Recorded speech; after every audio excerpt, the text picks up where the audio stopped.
Hello everyone, welcome back to my channel.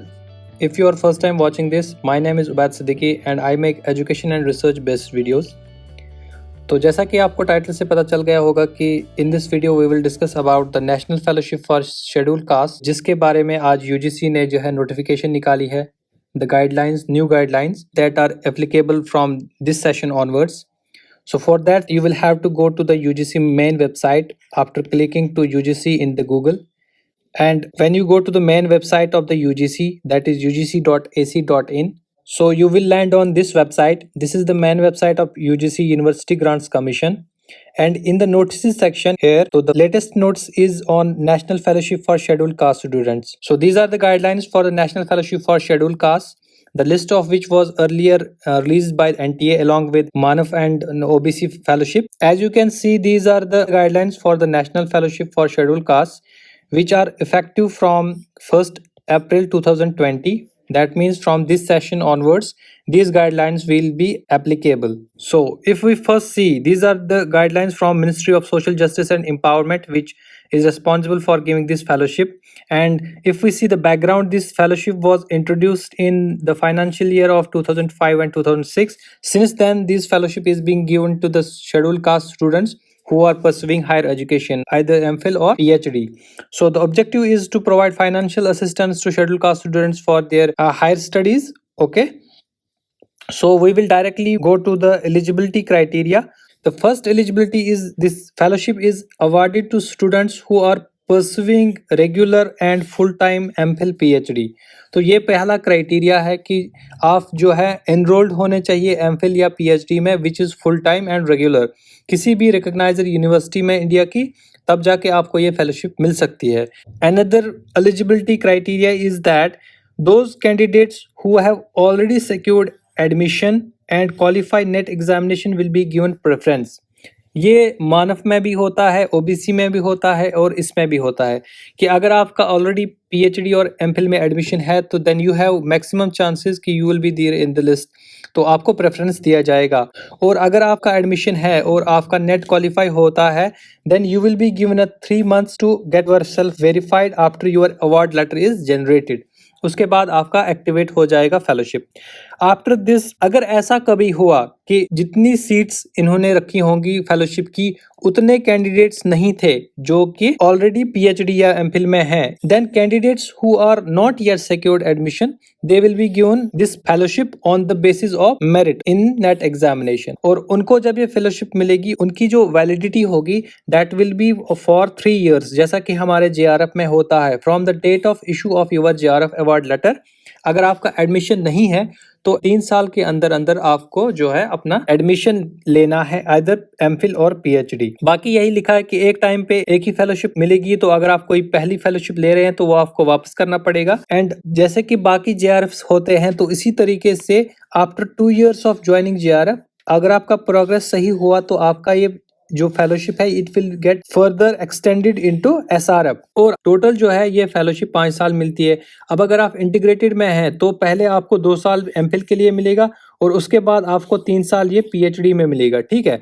लेकिन अब यहाँ पे है कि एमफिल करने के बाद अगर कोई ऐसा है कि जिसने एमफिल किया हो, उस वक्त यूज की हो फेलोशिप और फिर पीएचडी में एडमिशन नहीं है, तो उसके लिए ये क्राइटेरिया है कि the maximum gap that would be allowed for from MPhil to PhD under this is 2 years. 2 साल के अंदर अंदर इसको पीएचडी में एडमिशन लेना है इफ ही और she wants to continue this fellowship. और ये फेलोशिप आपको मिलेगी up to the date of submission of your PhD thesis और 5 years of tenure which is earlier. यानी या तो 5 साल तक मिलेगी या तो पीएचडी के जब आप सबमिट करेंगे, या आपके 5 साल पूरे होंगे. दोनों में से जो पहले आएगा जो टाइम, तो तब तक आपकी ये फेलोशिप चलती रहेगी. और यहाँ पे ये है कि कोई भी एम्प्लॉय किसी भी यूनिवर्सिटी, किसी भी कॉलेज का या कोई भी स्टेट या यूटी का जो है, उसको ये फेलोशिप नहीं मिल सकती है, चाहे वो स्टडी लीव पे हो या कोई पार्ट टाइम पीएचडी कोर्स कर रहा हो, तो उसके लिए ये फेलोशिप नहीं है. This is only for regular full time PhD scholars. और द मेन पॉइंट इज कि नंबर ऑफ फेलोशिप्स कितनी मिलती हैं इसमें. So the total number of fellowships to be awarded for schedule caste students under this scheme is 2000 per year. ये यहाँ पे ध्यान रहे 2000 पर ईयर। लेकिन अगर आपने इस ईयर की जो है लिस्ट देखी होगी, देयर वर 4000 समथिंग स्टूडेंट्स, तो वो क्यों था वो मैं अभी आगे बताऊंगा। इस 2000 में 1500 सीट्स जो है they will be allocated to NET JRF of the UGC, और जो बाकी 500 स्टूडेंट्स हैं they will be selected from UGC CSIR NET, जो कि साइंस स्ट्रीम से आते हैं। यानी कि total 2000 seats are given per year. अब ये है कि if in any academic year the allocated seats for both UGC and CSR they remain unfilled, fulfil नहीं हो पा रही हैं due to non eligibility criteria of various students, usually 25% से ज्यादा ये सीटें जो है वैकेंट रहती हैं, तो तब जाके ये जो सीटें हैं they will be reviewed in the next academic session, और तब जाके वो एक्स्ट्रा दी जाएंगी। जिस तरीके से आपने देखा होगा इस बार जो सीटें दी गई थी वो एक्स्ट्रा थी, और वो जो नेक्स्ट ईयर के लिए रिवाइज किया जाएगा those will be in addition to the already 2000 seats जो उस साल के लिए दी जाएंगी। ठीक है, तो इसमें भी जो है वर्टिकल रिजर्वेशन रहेगी फॉर पर्सन्स विद डिसेबिलिटीज। अब ड्यूरेशन ऑफ फेलोशिप की बात करें तो एमफिल में 2 साल के लिए है, पीएचडी में 5 साल के लिए है, और एमफिल प्लस पीएचडी में भी 5 साल के लिए ही है। यानी पहले 2 साल आपको जेआरएफ मिलेगा, अगले 3 साल एसआरएफ मिलेगा। और रेट ऑफ फेलोशिप की बात करें तो जैसे कि जेआरएफ में मिलता है 31,000 पर मंथ, एंड एसआरएफ में your amount will be 35,000 per month unless and until it is revised later. और कंटिजेंसी आपको यहाँ पे मिलती है 10,000 की यूजीसी में, और सीएसआईआर में 12,000 की कंटिजेंसी मिलती है। That is then revised into SRF 20,500, 25,000, and even HRA is being given HRA at the rate of 8%, 16%, 24%. It depends on the city your university is located. So these are the guidelines that have been uploaded by UGC on its main website today. So how do you apply for this scheme? So UGC is the nodal agency and it will select candidates for this fellowship from UGC net score directly from NTA. So NTA will forward the list directly to UGC and UGC will then implement this scheme. So candidates who have already secured admission, they are supposed to get verified themselves within 3 months from the issue of JRF award letter, and qualified candidates जिनका अभी admission नहीं हुआ है, they are required to get admission for regular full-time MPhil PhD in any institute not later than 3 years। बाकी जितना भी आपका certificate है वो आपका वेरीफाई होगा उस वक्त से।